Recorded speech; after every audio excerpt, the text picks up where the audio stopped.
Good afternoon. It is Scarlett at Build Across, and I'm going to paint this palm leaf for you guys today.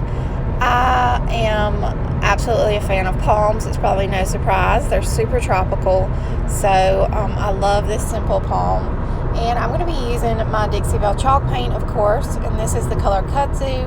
I'm just going to go in and base coat my entire cutout with it.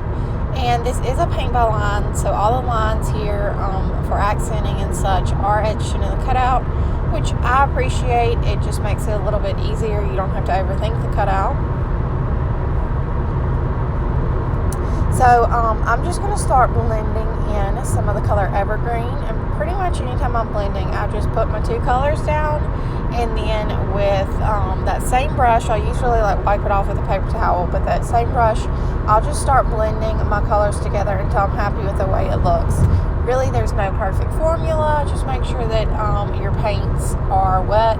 If they start to dry out, it won't blend. So just make sure that it's plenty wet.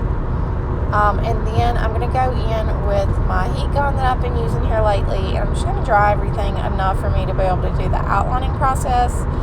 This heat gun has been a game changer.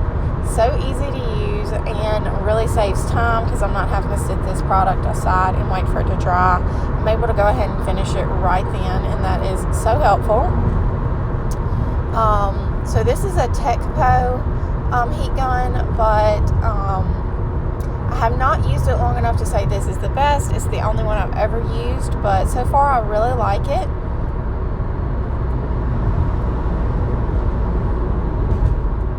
Alright, now that my product is beginning to dry, I'm going to go in with my number 4 round and some black paint, and I'm going to begin to outline everything. And so for outlining and even highlighting here lately, I've been grabbing my Apple Barrel craft paints because they are a little bit more watered down. So anytime I'm outlining, you want a smooth line, so you don't want a thick paint. So I find that these paints are just a go-to, easy to use. And that way I'm not using my Dixie Belle paint for this. I'm able to use that on something I need more coverage. I'm just going over the lines that are etched into the cutout. And then I'm going to just finish it off by going in with my white. Actually, I'm not going to do white. I'm going to do limeade. And that is something I've been doing here lately, is highlighting with the lighter version of the color.